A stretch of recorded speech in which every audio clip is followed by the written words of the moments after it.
How's it going, guys? Bringer Platoon here, and welcome back to another great game in World of Tanks, Xbox One Edition, post-update 6.0. We're going to be on Prokhorovka, and I'm going to be driving in the Grille 15. This is going to be the best game I've ever had in this tank, as well as the 3-marking game. So, that's amazing in itself. Let's go down the statistics of the vehicle very quickly. You get a 15-centimeter gun, 275 base pen for the AP rounds, dealing 750 on average per shot, just like the premium rounds that are heat rounds, and get 334 millimeters of penetration. And then you get the high explosive rounds, dealing 950 damage on average, but you only get 75 millimeters of penetration for those. So very good to use that against light tanks, the HE. Yeah, you get what I'm saying. But just make sure you aim your shots to make sure they actually hit the fucking thing. Not in the tracks. Dispersion, base dispersion at 100 meters is 0.27 accuracy. Phenomenal in itself. And on console, I'm pretty sure you can make it go down as low as like 0.18. Hilarious. Aim time, 1.5. Also awesome. 60 kilometers an hour top speed, also great. Reverse speed is 15 kilometers an hour top speed. You get 1800 health. You get 7 degrees of gun depression. You get 20 degrees of gun traverse a second, which is pretty meh, kind of iffy, but whatever. The real traverse problem on this tank doesn't lie with the turret, it lies with the tank itself, and it just, you'll see me turning around, like when I get spotted in the gameplay, you'll see how bad the traverse is when I run away from certain situations. And that's with Brothers in Arms, that's with off-road driving. It's terrible. Like, even activating your consumables, you're going to struggle to turn around all the way. And I get spotted there because reasons. I wasn't behind the bush far enough away. But, like, this is how slow it turns, fully on the move. Look at it. Oh, it's so bad. And that's what the emergency brake. That little turn there that I used to stop myself to go back into position. Yeah, not that great. You get 390 meters view range. You only have a 15% fire chance, so that's great. I've been set on fire at least, what was it, 2 or 3 times yesterday, so that was cool. I don't have on the extinguisher, as you see in the gameplay, but that's just up my view range a little bit when I need it, when I go into bushes and stuff like that to try and spot for the team.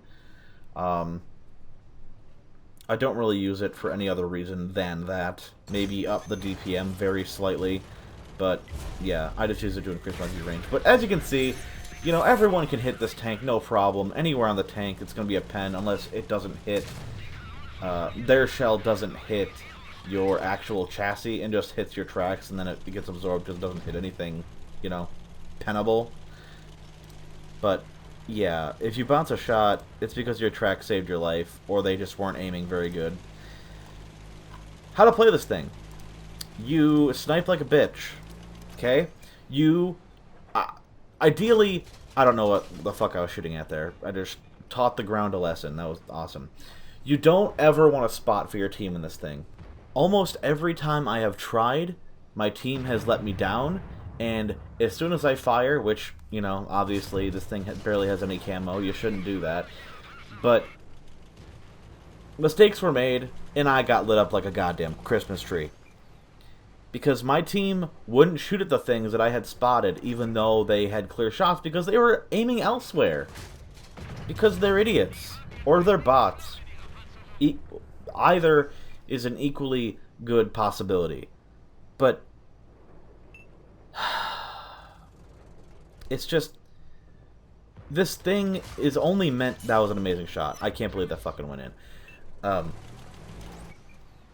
The only thing that this thing teaches you is that sniping is your strong suit. And it definitely is. But like for town maps, you want to out-trade mediums when you can. Or when you're put into those situations. When you know there's a medium there, and you know he's going to come after you, or, you know, there's limited time to deal with him, you want to get him out of the game as fast as possible, right? Okay, let's go under that mentality.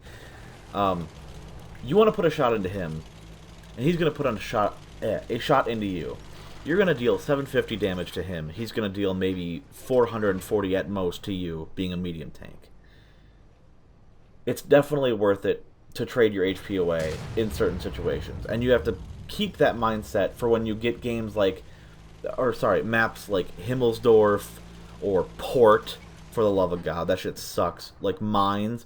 Maps that you can't hide this tank in or stay far enough away to hide yourself when you fire. That shit sucks, but it's definitely tolerable in certain games. Yeah, there's going to be a lot of games where you can't do much, and your team does little to fuck all to protect you, and you're probably going to get, at worst, maybe 2,000 damage, or get RD'd in the first 2 minutes of the game, and you only get maybe 1,600 damage, something stupid like that. But don't lose hope. Just use the maps like this to your advantage. Camp like a bitch, like you're supposed to in this thing. Let someone else do the spotting. And if no one else is, get in the bush and hope for the best. Just keep using bush mechanics as best you can. I should have missed that shot, but I didn't, because fuck that standard B. I really wish I was reloaded for that shot on the Valor, but at least that standard B is out of the way, so I don't have to worry about him. IS-4 behind me, I'm gonna assume the Death Star has it, and he does. Or no, I thought the Heavy would kill him first, but you saw that I dipped down below this rock, so the Valor couldn't put an easy shot on me. I'm hoping that I can get behind these bushes just before he's able to spot me, but no dice, I get spotted. Oh no, he's gonna hit me. There's a chance I could be set on fire. There's a chance he could be shooting Hesh into me, but neither happens. He just damages my gun. Oh no, I fixed it. It's fine. Thank God for premium consumables that, you know, you can use over and over again every 60 seconds. Very awesome. I'm going to, however, put another shot into that Valor because I have better camo than him, and I know that for a fact, so I'm going to fire, get detected. Oh no, he may fire at me again. However, that's very doubtful considering he was pointing towards the entrance of where he was camping the whole game.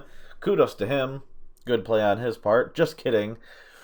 This game is 11,500 damage combined. Phenomenal. This will not happen every time. Obviously, this is a very unrealistic expectation of the tank and its abilities, but that brought my mark up 1.5. Oh, damn good game.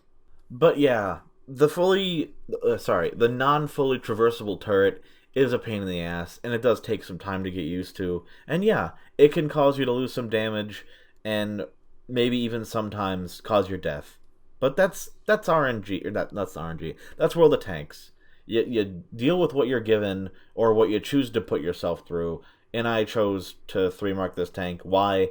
Because I know I can 3-mark the rest of the line with relatively no issues, but this was the only one that I was worried about. You get practically crap concealment with a big gun with no armor and kind of mediocre view range for the tier. It's a recipe for disaster in most cases, but you can wriggle out of those disasters by using your alpha to your advantage, as well as support on your team, and just being aware of the map at all times. If you have a light tank or medium tank YOLOing you, just run with support. That's all you gotta do, is run with your support. And make it so that they get shot first, so eventually they turn around, because chances are, if you start getting shot at first, they're not going to realize what's happening until you're dead. So that's just my experience. Hope you guys enjoyed my 3-marking and best game in the Grille 15. Please hit a like and subscribe if you like my stuff, and hit the bell as well so you're notified every time I do upload something, which is every 2 to 3 days. Thank you for watching, and I'll check you next time.